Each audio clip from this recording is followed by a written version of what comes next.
During pregnancy, I think one of the things we want to do is just educate women proactively on what can they do. So how do you modify your exercises so that you aren't weakening your pelvic floor or your abdominals more than what's necessary? You're listening to episode number 102 of the MomTalks with Christa podcast. I hope you're having a great week so far. I am so excited you're here. I have lots of exciting announcements this week. We have Dr. Sara Reardon, the Pelvic Floor Physical Therapist, also known as the Vagina Whisperer on Instagram, on our episode today, and I cannot wait for you to listen to her. She is so knowledgeable and talking about so many things that we should grow up talking about, but we just don't. So I'm going to get to her episode in just a little bit. But like I said, I have two very exciting announcements that I cannot wait to share with you guys. So first of all, I'm excited to announce the release of our brand new lactation cookie bites. Put them right here. These have been a long work in progress. If you've been following us for a while, you know we had ready to eat cookies a while back. We kind of re-engineered them and made them more accessible for moms on the go to take wherever they want to go. They're mini bites. They're delicious with coffee. You can dunk them in your coffee. But we want to hear from you what you think about them. So as a special to this group, people that have been following us and really excited about our products, you can now get 20% off at mommyknowsbest.com. We also put the link in the show notes as well.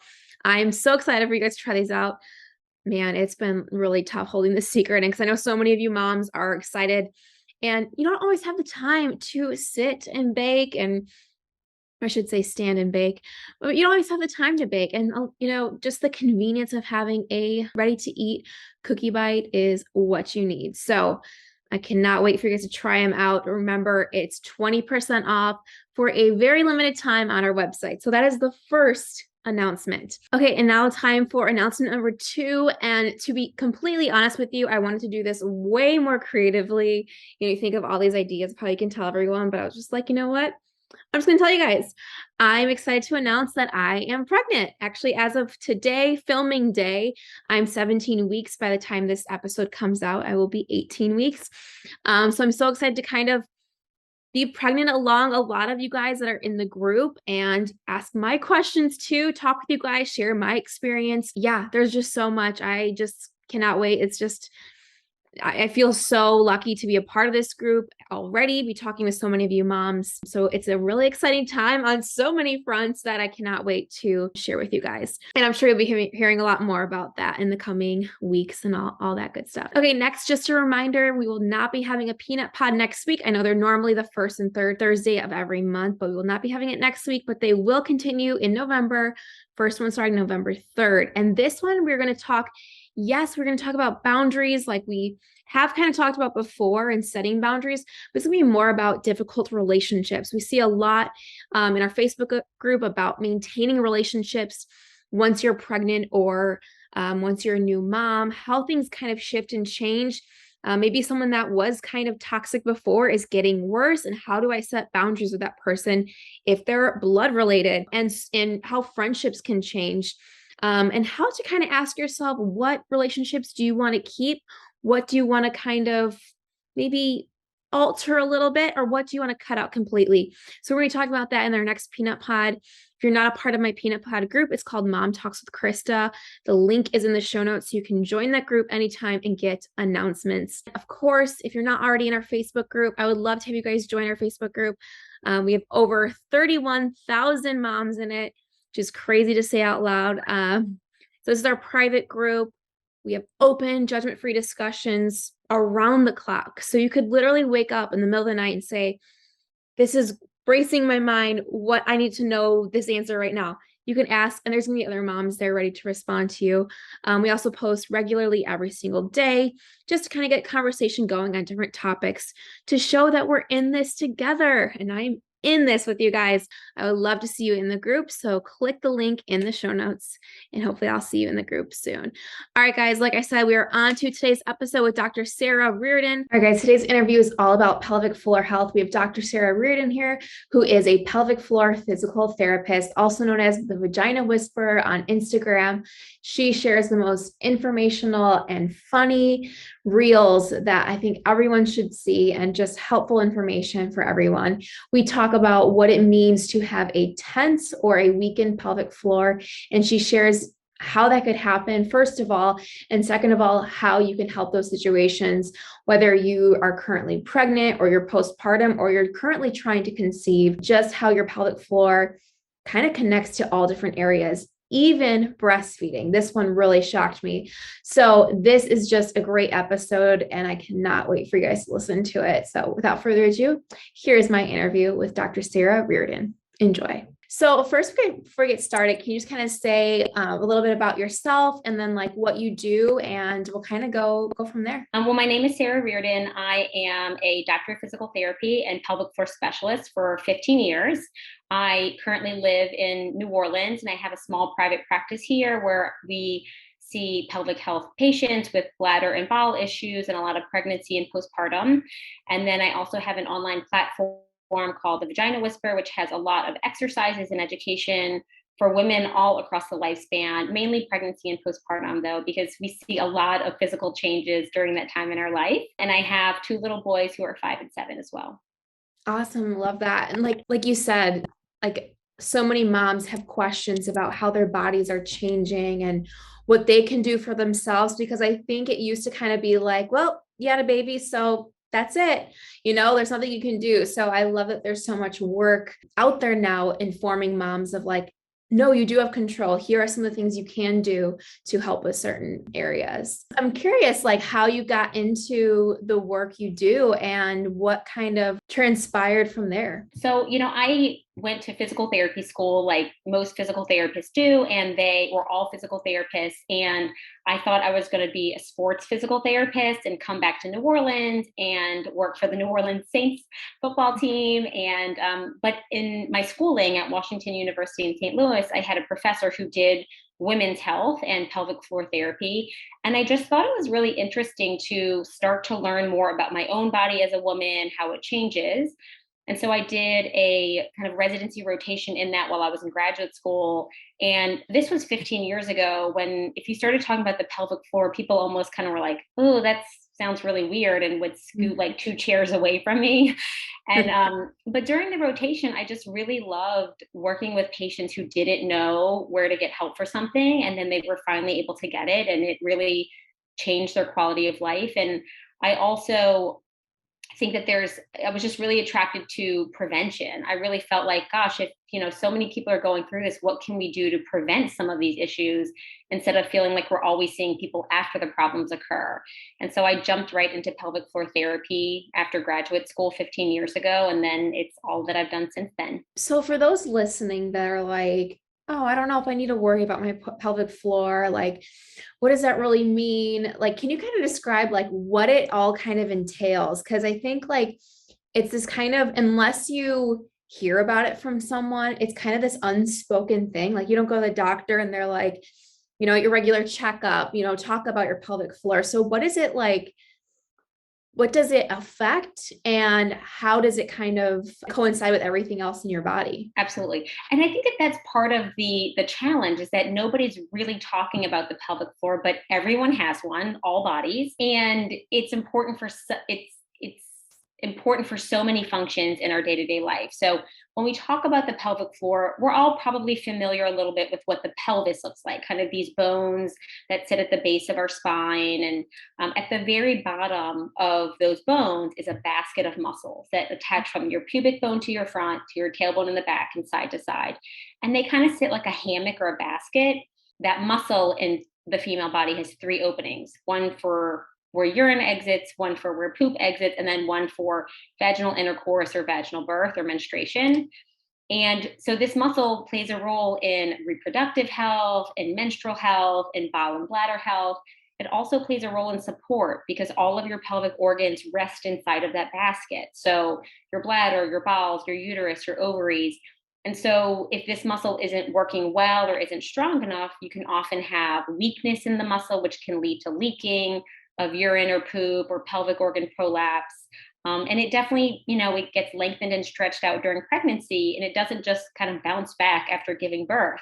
It really needs to be actively rehabbed, just like any other muscle in your body after it's been weakened. So I think that that's where we really see it play a role in pregnancy and postpartum health for women. Other than pregnancy, I know we're going to get to definitely pregnancy and mothers' bodies.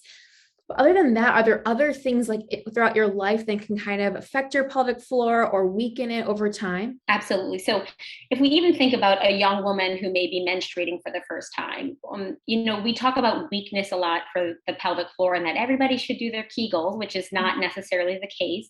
But these muscles can also be really tight and tense, like any other muscle in your body. And so for a young woman who may be trying to insert a tampon for the first time or have sexual activity or have a pelvic examination, if that experience is painful for them, it could be pelvic floor muscle tension that could be playing a role. We often see it later in life as well when someone's hormones are changing through menopause or even different types of birth control. Those muscles can become weak and thin and cause either pain and or leakage. So, we really see it all across the lifespan of a woman's life that these muscles play a super important role and can be affected. Okay, it's so interesting because, yeah, like I said, like you don't hear about it a lot. And so I think it's important for people to know that, no matter which kind of direction their journey is in, like it could, play a role in their life for sure, understanding Right. their pelvic floor. And I think one of the reasons we don't hear about it a lot, or we're starting just to hear about it more often, is because these are really intimate issues like Mhm. sexual activity, menstruation, peeing and pooping. They're really kind of private, intimate issues that are a little bit embarrassing to talk about.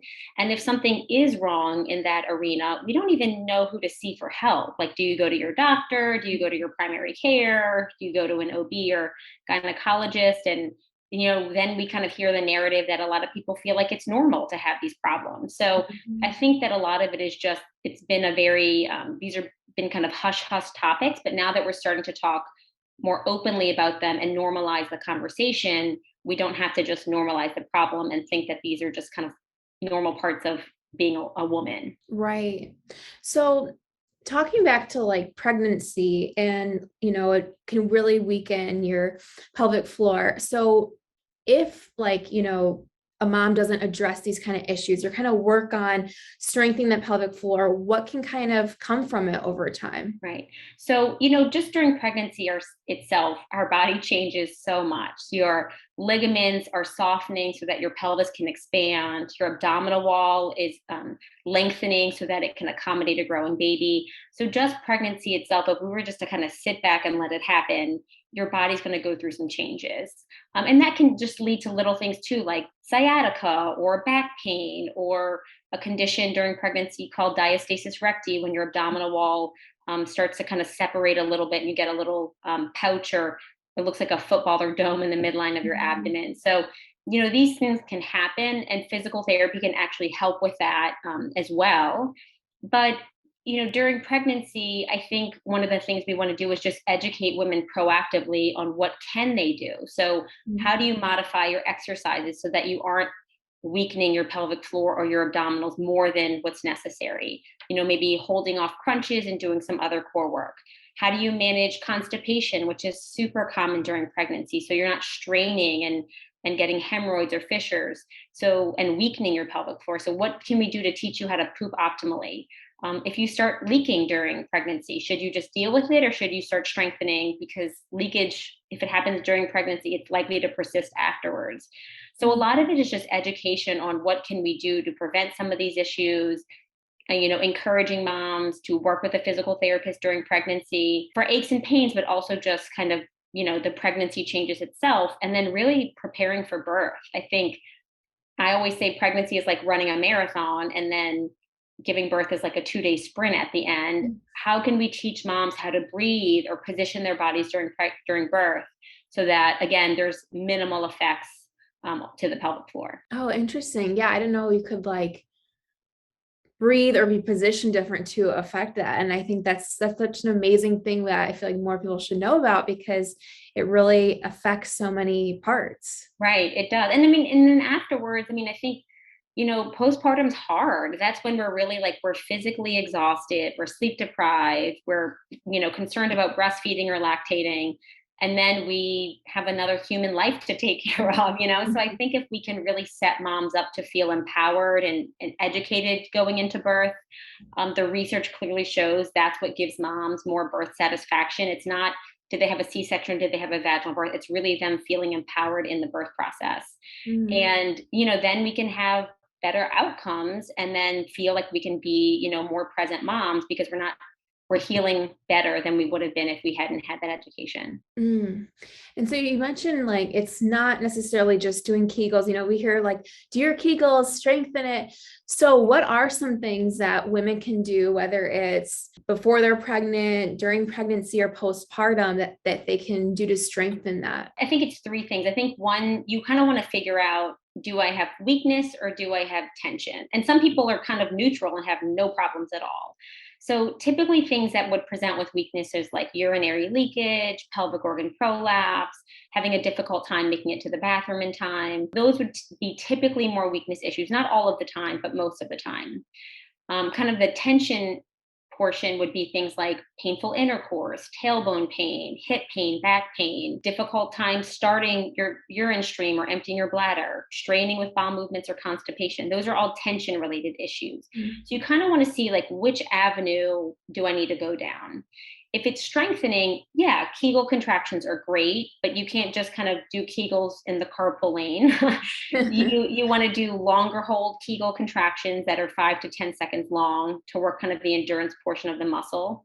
You want to do Kegels in different positions, so not just sitting, but do them during standing and walking when you need the muscle to work. And then you want to integrate these Kegel contractions into exercise in day-to-day life. So when you're doing squats or lunges or push-ups or lifting weights, you need to turn that muscle on. If it's more of the kind of tension arena, you'd want to work more on relaxation. So that may be changing postures, like not sitting with your legs crossed so much or not tensing your butt throughout the day. Working on just doing some belly breathing to kind of soften your body. And then some stretches like child's pose or a deep squat or kind of a figure four stretch, different stretches that can lengthen and soften the hips and pelvic floor so it's not so tight and tense all of the time. Oh, great. And so you talk about the tension pelvic floor, a more tense one. So what is that typically caused by? Or just some people just have that? Or what are kind of the causes? I mean, just like we would have a tense muscle in any other part of our body. Like I, work on patients a lot. I'm sitting at my computer. I'm looking at my phone too often. And I have a lot of neck and shoulder pain, and that gives me headaches. Well, it's very similar for someone who has tension. They just, in their pelvic floor, the hips and the pelvis are just where they hold their tension. So it could be from postures like the way that they sit, if they sit slouched a lot, if they cross their legs a lot, if they are kind of anxious or tense, which as mothers we all are a lot of the time, they may be gripping and kind of holding their tush a lot. Other things like injury or trauma, if they've had a fall into their tailbone, if they've had birth trauma, they may have some scar tissue at the perineum. So there's different things, if they may have hip pain or piriformis pain. So just different things that may just contribute, day to day, that this is just where they hold the tension in their bodies. Okay. And so you talk about a perineal massage. I've seen you talk about that on your page.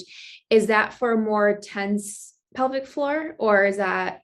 So we teach perineal massage in a couple of different circumstances. So we actually educate moms to do it during pregnancy. The research has been shown if you started around 34 weeks of pregnancy, it can help minimize the risk of more severe tearing. It can minimize pain after giving birth. And just kind of help people get in touch with their bodies to know kind of what this muscle is. So we teach it during pregnancy towards the latter half of third trimester. And then if someone does have a perineal tear, which almost 85% of vaginal birth result in some sort of perineal tear, or if they've had an episiotomy, which is a cut by the medical provider during birth, scar tissue just doesn't heal back to the way that their previous tissue did. So sometimes it can feel stuck, tight, like it's ripping a little bit. So perineal massage can be practiced postpartum if you've had a tear to help soften that tissue, to just give it a little bit more stretch so it doesn't feel like something's kind of hitting a wall or tearing at the vaginal opening. Okay. Another thing I see you talk about, sorry, I have like so many questions for you. Go for it. What is an overactive pelvic floor and what is this caused by? So an overactive pelvic floor is the same thing as a tense pelvic floor. So we think about Okay. tension, pelvic floor tightness, overactivity. Those are all kind of in the tense, tight pelvic floor arena. If we talk about underactive, weak, lengthened, that's kind of in the more weak, the weakness arena for the pelvic floor. So the overactive is the same thing, like it's not relaxing well for sex or bowel movements or birth or urination, or somebody has vaginal pain or rectal pain or something like that. Okay. Okay. So just kind of like different terminology, I guess. Okay. That's so interesting. And so you also talk about how lactation and breastfeeding is tied over to pelvic floor health. And so I'm so curious about this, as we're a breastfeeding lactation company. And so I just kind of so interested about the connection between all of those. Yeah, and I think that's a great question, Kristen. I really feel like this is something that people don't talk a lot about. And I think it's information that's really important for moms to know, because we're kind of like, wait, is this normal? What is this, like, why is this happening? So when you were breastfeeding or lactating, we want higher prolactin levels. That's a hormone in your body that helps with breast milk production. In order to have higher prolactin levels, you have lower estrogen levels. So they kind of work in the opposite directions. Mm. When you have lower estrogen levels, you don't get your menstrual cycle. That's why we don't get our periods after giving birth, oftentimes, if we're breastfeeding or lactating for a long time. But you lower estrogen levels, they delay your period. They also decrease sexual desire, which is oftentimes when we don't have any kind of libido or sexual desire afterwards, along with a variety of other things. But Mm. it also causes dry vaginal tissues and vaginal thinning of the tissue. Mm. So if you feel dry, itchy, if you feel like you can't get lubricated for intercourse, or even inserting a tampon or something into the vagina feels like really dry and irritated, it's often because your estrogen levels are low. So one of the things we educate moms is like, this is why it's happening. The things you can do for that are making sure you're staying hydrated. Obviously, if you're breastfeeding or lactating, you want to make sure you have plenty of hydration. You can use a all natural moisturizer on the tissues, like coconut oil, vitamin E oil. There's a lot of really great products out there that are all natural. You don't want to put anything synthetic or kind of that has chemicals on the area. And then some people also go to their medical providers who prescribe topical estrogen. So it's like an estrogen cream. The tricky part with estrogen is that it can affect your milk supply. So again, if you start putting more estrogen on your body, your prolactin levels can start to decrease, and that can affect your milk supply. It doesn't happen to everyone, but I just give people the heads up, it may happen. So just to Mhm. kind of be aware of that as a side effect, but it gets better. The further out you get from breastfeeding, the further out you get from birth, your estrogen levels will start to increase again, and you'll start having more natural lubrication. Oh, okay.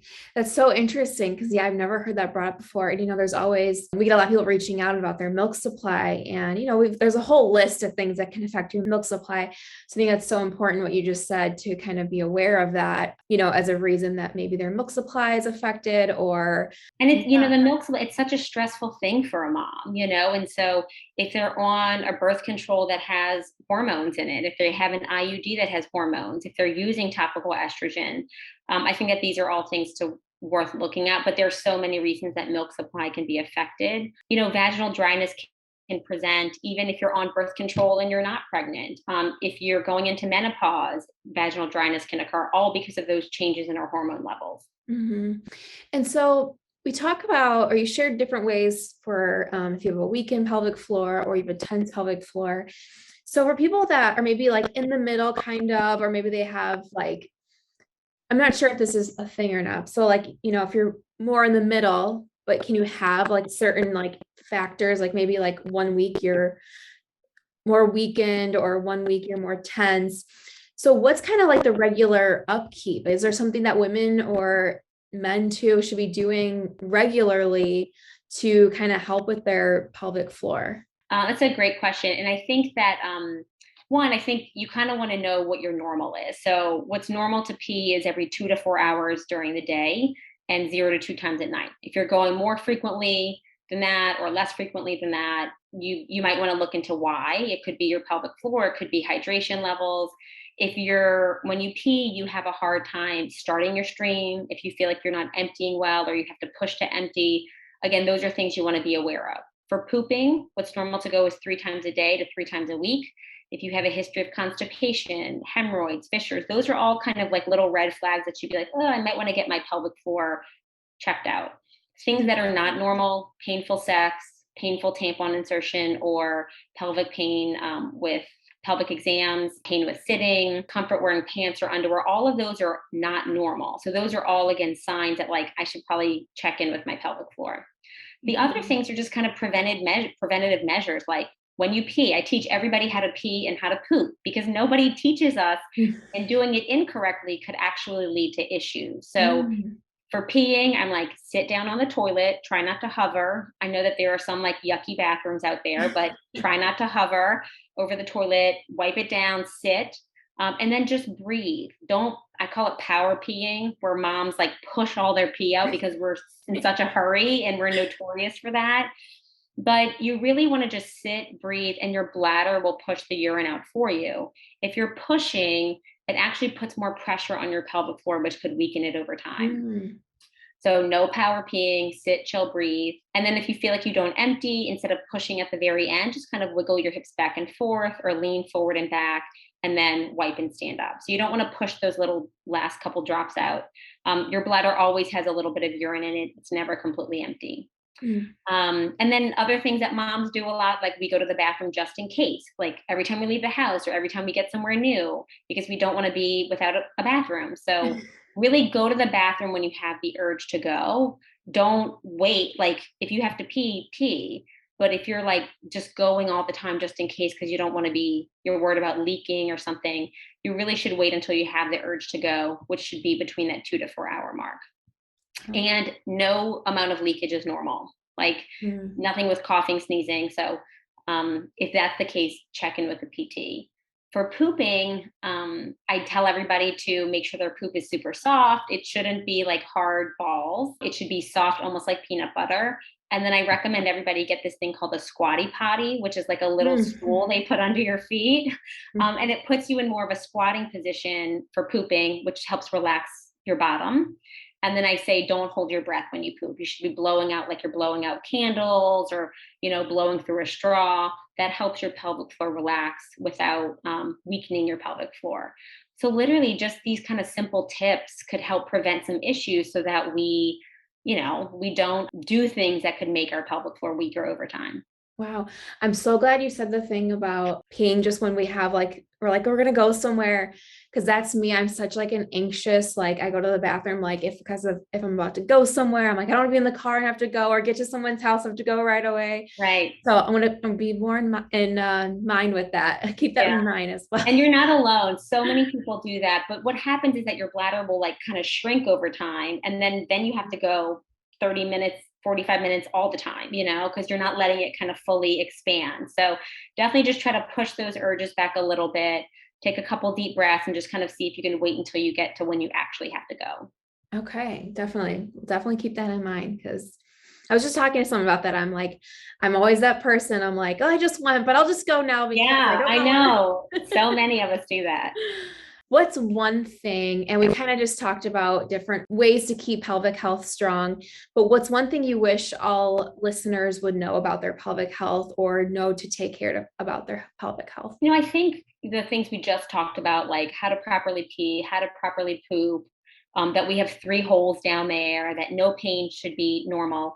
I actually think if we kind of embody those things and we start practicing those as moms, we can actually teach the next generation kind of what's normal and what's not, and just give them a little bit more information about their bodies than I feel like we had. I think back to when I had my period for the first time, and it was kind of traumatic. And my mom gave me like a box of tampons and a book, and she was like, good luck. I'm like, wait, that's it? I mean, I need help. And thankfully I had sisters, but it's, I think that if we can just start normalizing these conversations, it's going to help us, it's going to help our parents, and it's going to help our children. I think the other thing too, is I really encourage women and moms to kind of, if they feel like something is not right in their bodies, to get help for it. These issues often don't resolve by themselves. And I don't say that to scare anyone, but it may start with a couple of little leaks, and then it gets to be like you have to wear a liner all the time, and then you can't run. And 50% of women over the age of 65 have urinary leakage. And I just feel like I don't want it to be my destiny to end up in a diaper when I'm older. I feel like why should that be? There's so much we can do to really at least try to prevent some of these issues. So, if you feel like something's not right, be your own advocate, meet with the pelvic PT, meet with your medical provider, try some of these online programs to help because, you only get one pelvic floor. And so we just really want to take the best care of it that we can. Yeah, no, I love that because I just feel like we're getting in this new area where we're sharing about all these things that maybe our parents' generation didn't hear about or didn't share about because they didn't know. And so I'm loving this new kind of generation kind of we're in that we're like, okay, we can change all this if we just talk about it more. And I think women are becoming, obviously there's still like a lot of us that need to learn a little bit more, but I think we're becoming more comfortable talking about like, okay, this doesn't feel right, or I want to make a change here. Kind of acknowledging like trust your gut kind of thing about. Yeah. And it's hard. I mean, it's hard to advocate for yourself. I think that it's one of the reasons I started the Vagina Whisperer on Instagram was I was going through pregnancy and giving birth. And I'm like, wow, I know all of this information and it's still really hard. Like I still feel like I'm having aches and pains and pelvic floor problems or having a hard time talking to my doctor about what I want to do for birth. And so I just really think that it can kind of give us just a little bit of a bump or some courage to help kind of advocate for ourselves. And I tell people like, we're here when you need us. Like the time has to be right. I didn't go start doing pelvic floor therapy for myself until I was 18 months postpartum because I was just in the weeds. So don't be hard on yourself if the time isn't right 6 weeks postpartum. Like we will meet you where you're at. And then when you're ready to kind of start taking this on, it literally can be like 10 minutes a couple times a week. That's all the exercise you have to do. But, it's enough to kind of start folding it into your life when you feel ready. Amazing. I love that. And I always like to end our interviews with a fun thinking question. So if you could have a billboard made today, we could share one tip with moms everywhere, what would you have it say? This is such a fun one. And I think I said it. I will say, just say no to power peeing because I love it. It's like we do it. We don't need to do it. Don't do it. So just say no to power peeing and you know who you are out there. So Yes. I love that because, I ask everyone these questions and they're always so unique and different, but like they're all around the same. So I love that this is just, yes, like this is powerful. And I think that would make heads really turn and pay attention if they were to see it on something. Awesome. And where can everyone follow you, find your content and all that good stuff? Awesome. So I am on Instagram as the.vagina.whisperer and on TikTok at the Vag Whisperer. I'm not as active on TikTok. I just kind of had to pick one social media outlet and that's not the one that I picked. But and then I have an online platform, again, for exercise during pregnancy, postpartum, even for kind of overactive or tense pelvic floors. And the website is thevaginawhisperer.com. Awesome. Well, thank you so much for coming on. This is just like an eye-opening conversation. I feel like there's so many women out there that have questions about this or didn't know they had questions about it. But once they hear about this, like, okay, I need to talk to someone or see something. But so thank you so much for coming on. This was awesome. Thank you as well. I appreciate it. All right. Thanks again for Dr. Sara Reardon from the Vagina Whisperer for being on our podcast this week. It was such a great discussion. I hope you guys really enjoyed it. Don't forget to follow her on Instagram at the.vagina.whisperer. She's got lots of great videos. They're both funny and informational. And I just think it's such an important topic that we don't talk about enough. And we just really enjoyed having her on here. So check her out for sure. Of course, again, a reminder of our lactation cookie bites that are new and they are out. And I'm so excited for you guys to try them. Reminder, they are 20% off on our website only this week for a very limited time. So take advantage of that before the discount runs out. And of course, let me know what you think. Check out our Facebook group. You can let me know what you think there. You can message me on Facebook. You can email me. I want to hear your thoughts on it, because we are so excited. All right, guys, thanks again for tuning in this week, and I will see you next week for a brand new episode. Bye-bye.